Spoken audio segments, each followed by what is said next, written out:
Pemirsa, pencarian terhadap 29 korban KMP Tunu Pratama Jaya yang tenggelam di Selat Bali pada hari kedua kemarin belum membuahkan hasil. Penyisiran menggunakan kapal dan pantauan udara pun terus dilakukan.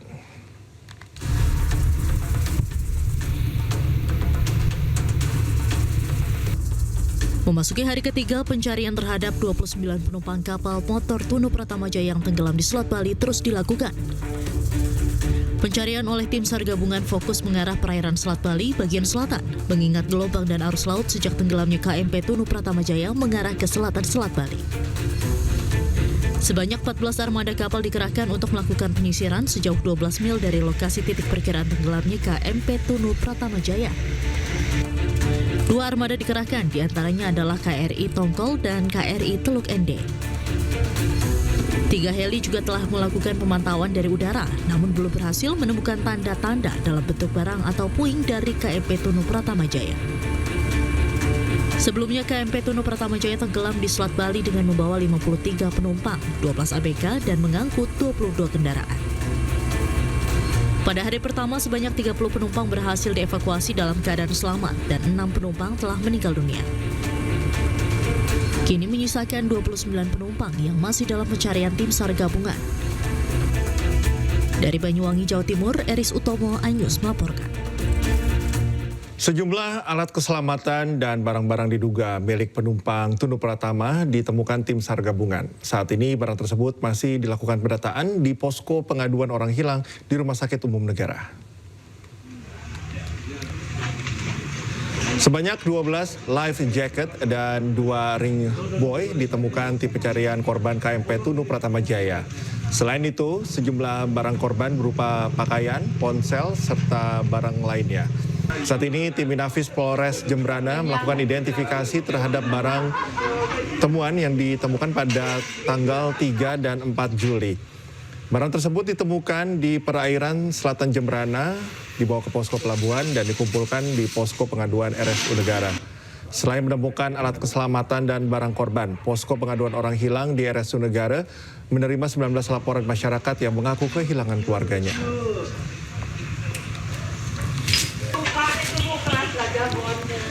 Dan untuk mengetahui perkembangan pencarian puluhan korban kapal Tunu Pratama, sudah bersama kami jurnalis iNews Eris Utomo di Banyuwangi. Selamat malam Eris, sejauh ini bagaimana perkembangan pencarian? Apakah ada hasil penemuan korban hingga saat ini? Ya, Cika, selamat malam dan pemirsa. Ya, saat ini saya tengah berada di posko di mana banyak di belakang saya juga dari keluarga korban yang menunggu hasil dari tim gabungan untuk dalam operasi mencari korban sebanyak 29 korban. Dan memang sepanjang hari tadi dari tim gabungan SAR belum menemukan hasil untuk menemukan korban. Dan juga dilakukan pemantauan dari udara, juga tidak ditemukan tanda-tanda adanya korban di permukaan air laut. Demikian juga. Rencananya bagaimana untuk esok hari? Rencana proses evakuasi dan juga pencarian, dan maksimal berapa hari proses pencarian ini dilakukan, Eris? Ya, seperti disampaikan tadi pada konferensi dari Deputi Bidang Operasi Pencarian dan Pertolongan, kesiapan dari Basarnas Laksamana Pertama, Ribut Eko Suyanto. Memang tadi sempat ada dari Dinas Navigasi Kementerian Perhubungan melalui kapal KM Permadi itu berhasil menangkap sinyal adanya logam yang diduga itu merupakan KMP Pratama Jaya, di mana lokasinya berada pada kedalaman 40 hingga 60 meter di dasar laut dan sekitar 2 mil dari bibir pantai. Dan mungkin saat ini masih berlangsung karena juga akan ada penambahan alut dari Angkatan Laut, yaitu KRI Valvido, di mana KRI itu juga langsung menuju pada titik di mana diduganya ditemukannya kapal itu untuk melakukan investigasi lebih lanjut dengan menggunakan peralatan ROV atau robot yang diselamkan untuk mencari tahu keberadaan atau benar logam yang dimaksud adalah kapal Tunu Pratama Jaya. Dan esok hari memang rencananya akan melanjutkan sebanyak 16 penyelam untuk memastikan apakah yang ditangkap sinyal itu adalah KMP Tunu Pratama Jaya. Demikian. Sejauh ini, setidaknya untuk proses pencarian hari ini, kendala apa saja yang dihadapi oleh tim evakuasi, Eris? Ya, dari sebelumnya memang cuaca, yaitu angin dan juga gelombang, dan juga arus yang sangat kuat mengarah pada selatan Selat Bali. Dan memang itu sangat mempersulit dari proses untuk pencarian, utamanya dalam mendeteksi dari sonar melalui kapal ataupun dari peralatan yang memang sudah disiapkan oleh para tim SAR gabungan. Demikian sih. Baik, Aris, terima kasih atas informasi Anda. Selamat bertugas kembali. Pemirsa, 29 orang masih dinyatakan hilang pasca tenggelamnya KMP Tunu Pratama Jaya di Selat Bali. Keluarga korban berharap anggota keluarganya cepat ditemukan. Kesedihan pun memancar dari raut wajah mereka.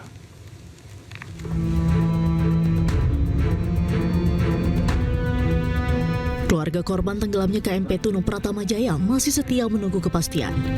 Raut cemas dan sedih pun terpancar dari wajah keluarga. Mereka berharap anggota keluarganya ditemukan dengan selamat. Salah satunya keluarga Dewa Gede Atnyana Putra, 48 tahun, sopir asal Gianyar. Pria yang akrab disapa Ajik ini hingga saat ini belum ditemukan. Keluarga korban datang dari Kabupaten Gianyar sejak Kamis dini hari begitu mendengar ada kapal tenggelam di Selat Bali. Menantu korban, Nilus Sri Devi Mariani menceritakan sangat berharap Ajiknya tidak menjadi penumpang KMP Tunu Pratama. Namun setelah tiba di Gilimanuk, nama mertua dan kendaraan yang dikemudikannya ada di data manifest. Saya balik lagi di sini, saya dulu infonya di sini aja. Dan sampai sekarang belum juga. Saya bakalan tunggu aja sampai kapanpun di sini. Sampai ketemu. Besar harapan saya aja udah bisa ketemu dengan selamat. Hingga saat ini tim SAR gabungan menyatakan terdapat 29 korban yang belum ditemukan. Proses pencarian pun masih terus dilakukan. Dari Jemberana, Bali, Ainyoman Sudika, iNews melaporkan. Komisi Nasional Keselamatan Transportasi atau KNKT mulai melakukan investigasi penyebab tenggelamnya KMP Tunu Pratama Jaya di Selat Bali. Investigasi yang dilakukan salah satunya menyelidiki surat persetujuan berlayar.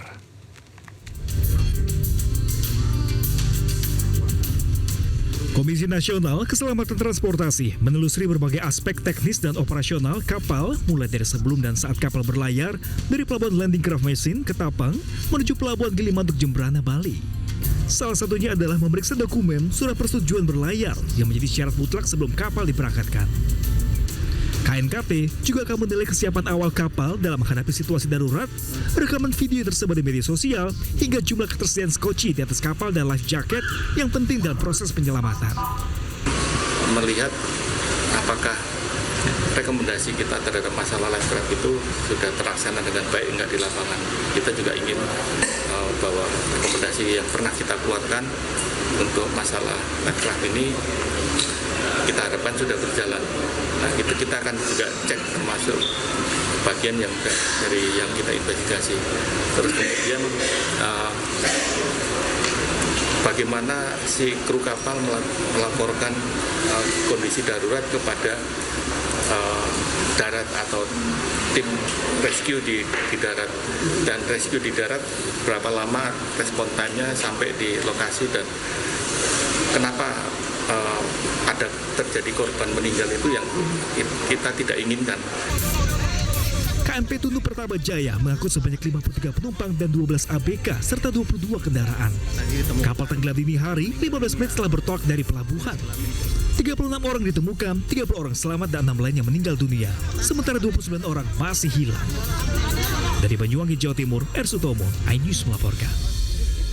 Musim libur sekolah, Terminal Purabaya Surabaya Sidoarjo Jawa Timur dipadati ribuan penumpang. Bahkan pergerakan penumpang di Terminal Purabaya meningkat 10.000 setiap harinya jika dibandingkan hari biasa.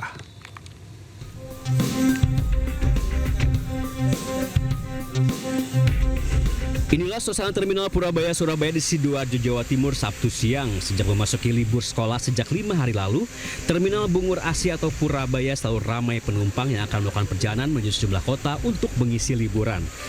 Meski lonjakan penumpang tidak sesignifikan saat libur Natal dan Tahun Baru ataupun Idul Fitri, namun tercatat lonjakan penumpang mencapai 10.000 per harinya. Pada hari biasa, penumpang di Terminal Purabaya hanya berkisar 30.000, kini mencapai 40.000 per harinya. Kenaikan jumlah penumpang dikarenakan banyak warga yang memilih menggunakan bus saat melakukan perjalanan menuju tempat wisata. Mereka menilai berwisata mengisi liburan menggunakan bus lebih banyak pengalamannya, kendati tidak secepat menggunakan pesawat. Yang pertama pengalaman, yang kedua mungkin lebih, sebenarnya kalau efisiensi waktu lebih pesawat, cuma lebih cari pengalamannya. Lebih asik aja ya. Iya benar Pak. Pihak terminal sendiri telah menyiapkan berbagai upaya guna memastikan musim libur sekolah di Terminal Purabaya berjalan aman dan tertib. Mereka telah menyiapkan armada bus cadangan guna mengantisipasi membludaknya penumpang. Tidak hanya itu, salah satu upaya penting untuk memastikan ketertiban dan menghindari praktek percaloan adalah dengan penerapan sistem scan barcode di pintu masuk ruang tunggu penumpang. Sistem ini memastikan bahwa hanya penumpang dengan tiket resmi yang dapat masuk ke area tunggu, sehingga meminimalisir keberadaan calon dan harga tiket yang tidak wajar. Ada juga gate penumpang ya, gate penumpang ini yang fungsinya memang selain sebagai alat sebagai penghitung jumlah penumpang yang melewati atau menggunakan jasa di tempat kami, ini juga sebagai screening bahwa orang-orang yang tidak berkepentingan akan terbatasi dengan adanya gate tersebut. Gitu. Jadi dengan adanya gate ini kami secara langsung bisa mengawasi siapa-siapa penumpang atau bukan yang masuk ke tempat kami. Sejauh ini rute yang menjadi favorit adalah Surabaya Trenggalek, Surabaya Madiun, Surabaya Tulung Agung, dan Surabaya Denpasar Bali. Lonjakan jumlah penumpang ini diprediksi akan terus berlangsung selama musim liburan akhir tahun. Dari Sidoarjo, Jawa Timur, Rio Agusta Ainus melaporkan. Tangis haru keluarga warnai prosesi pemakaman Renana Ginting yang gugur saat menjalankan tugas negara mengejar buronan korupsi di Kabupaten Deli Serdang, Sumatera Utara. Informasi selengkapnya usai jeda.